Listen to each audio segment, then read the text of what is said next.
Salam geografi, lestari bumiku. Selamat datang kembali di channel saya. Pada kesempatan kali ini saya akan menyampaikan tentang persiapan menghadapi PAS genap atau PAT atau ujian kenaikan kelas lah, itu pokoknya ujian akhir di semester genap gitulah ya. Kelas 10 mata pelajaran geografi tentunya. Oke.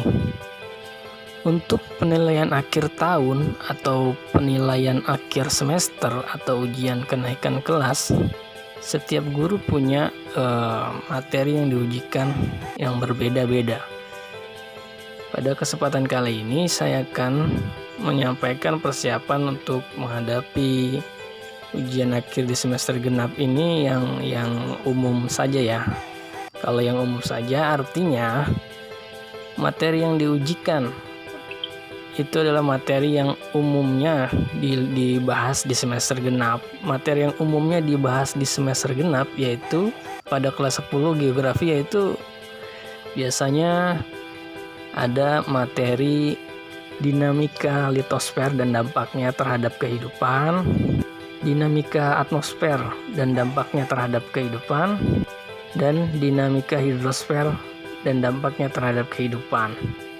Jadi umumnya materi yang diujikan di semester 2 itu ada 3. Yang pertama litosfer, yang kedua atmosfer, dan yang ketiga hidrosfer. Seperti itu.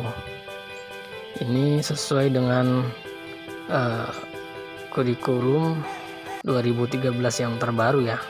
Jadi umumnya materi yang diujikan semester 2 itu 3 materi tersebut. Nah, sekarang kita bahas materi satu persatu. Apa-apa saja yang biasa ditanyakan pada materi litosfer, apa-apa saja yang biasa ditanyakan pada materi atmosfer, apa-apa saja yang biasa ditanyakan pada materi hidrosfer. Setidaknya ini bisa lebih membantu kalian untuk lebih fokus dalam belajar ya, untuk setiap materinya.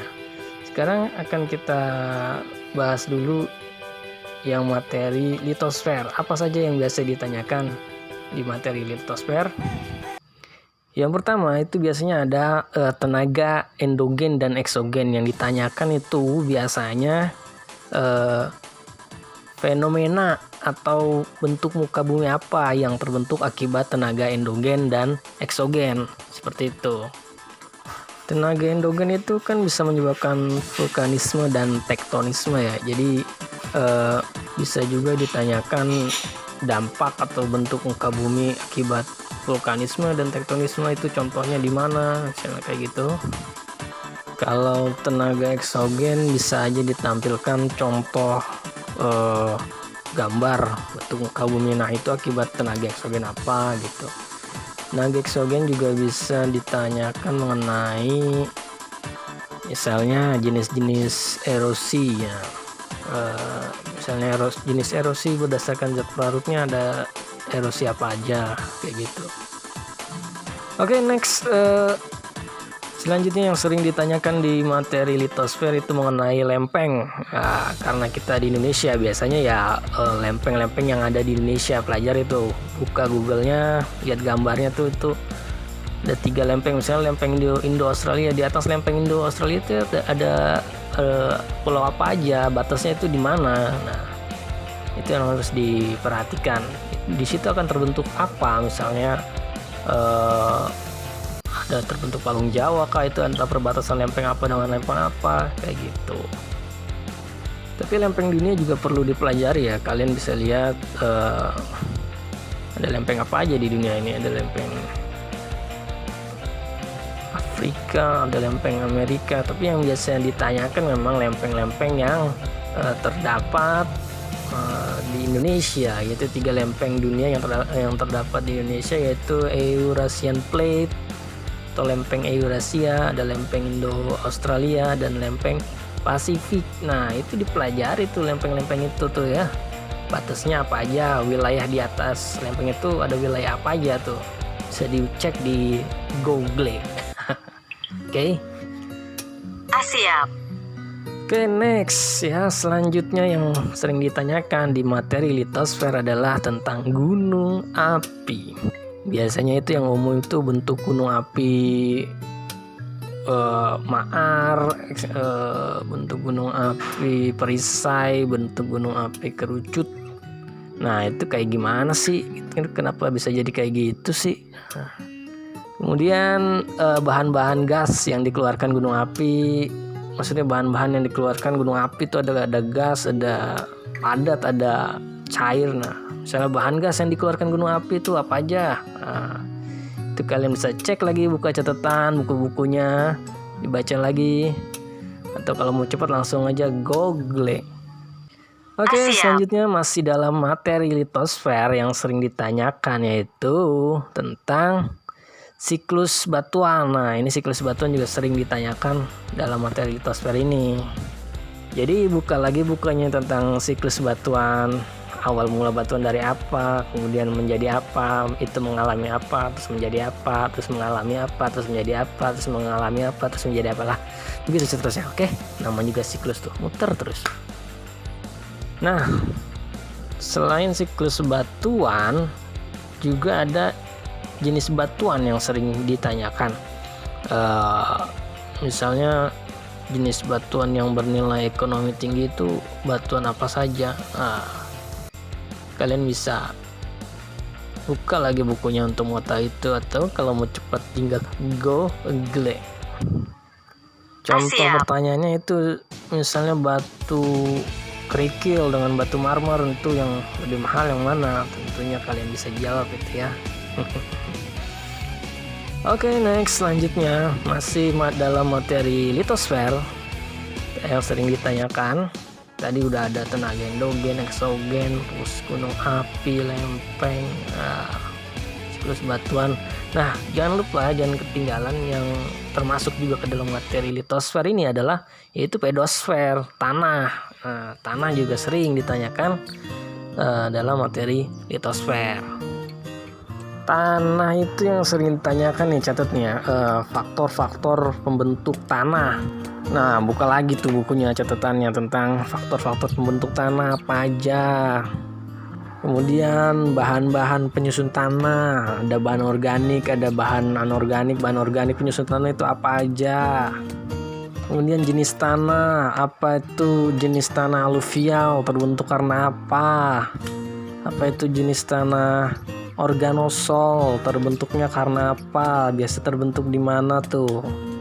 Dan metode konservasi tanah, ada mekanik, ada vegetatif, ada kimia. Nah, itu contoh-contohnya apa aja. Oke, itu dibaca lagi. Nah, itulah yang sering ditanyakan di materi litosfer. Sekarang kita lanjut ke atmosfer. Apa saja yang sering ditanyakan di materi atmosfer? Yang paling populer adalah lapisan atmosfer. Nah, dan peranannya bagi kehidupan manusia di muka bumi. Jadi ada lapisan troposfer, perannya apa? Stratosfer, perannya apa? Nah, seperti itu.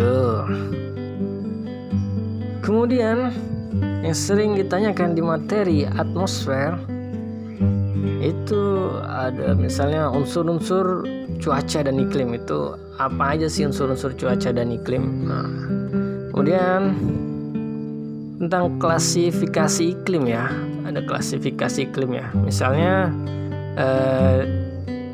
ditampilkan ciri-ciri iklim Köppen. Nah, itu jenis ciri-cirinya ada 3 nih iklim Köppen ini, 1, 2, 3. Nah, jenis iklim Köppen yang sesuai dengan ciri-ciri yang disebutkan itu iklimnya iklim apa tuh ya? Misalnya sinar matahari bersinar sepanjang tahun. Nah, kemudian rata-rata curah hujan tahunan tinggi, tumbuhannya beraneka ragam. Nah, itu termasuk jenis iklim apa berdasarkan iklim Köppen, berdasarkan klasifikasi iklim Köppen. Itu termasuk jenis iklim apa? Seperti itu. Kemudian ada juga klasifikasi iklim itu berdasarkan Junghun. Nah, selain Köppen ada Junghun. Nah, pelajari itu ya, Köppen, Junghun. Nah, kemudian selanjutnya di materi atmosfer itu yang sering ditanyakan juga adalah awan, jenis-jenis awan.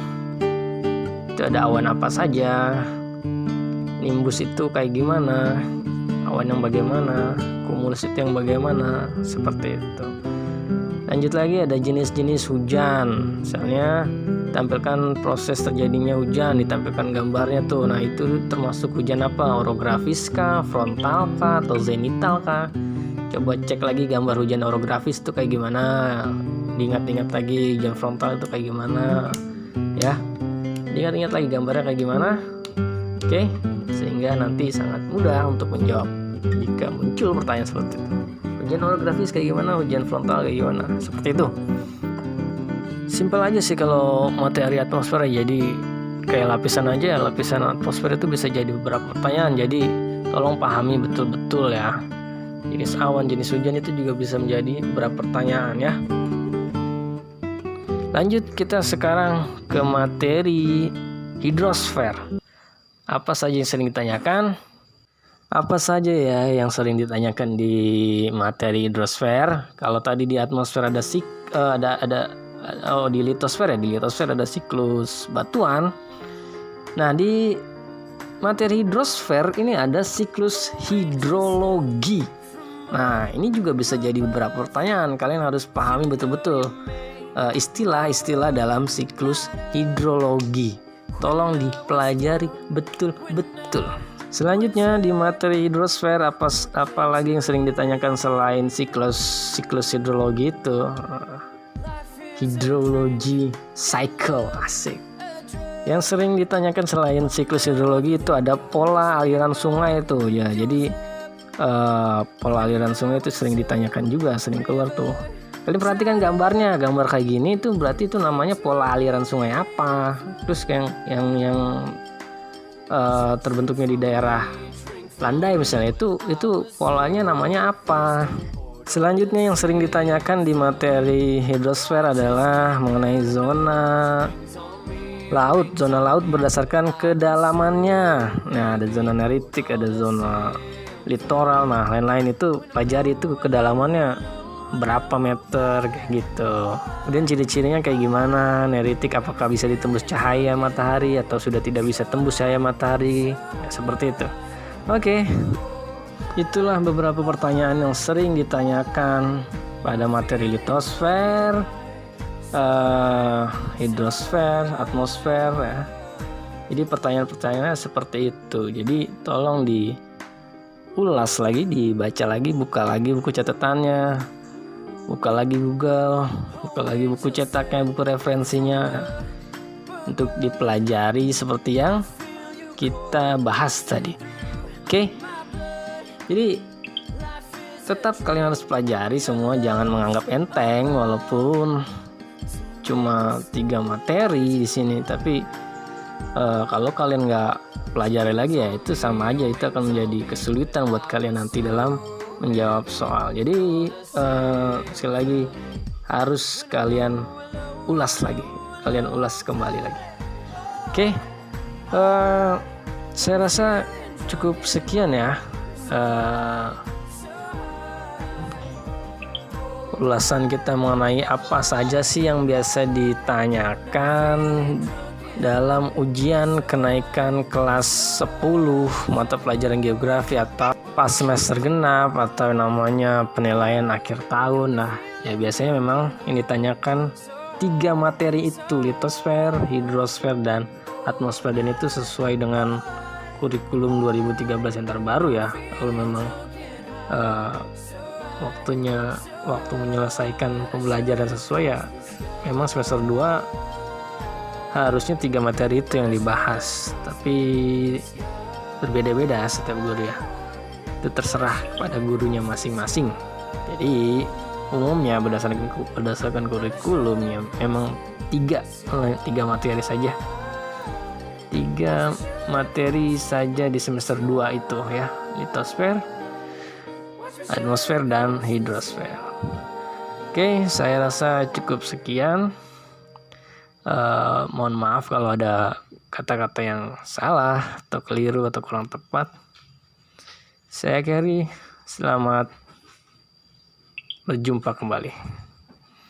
See you, bye-bye.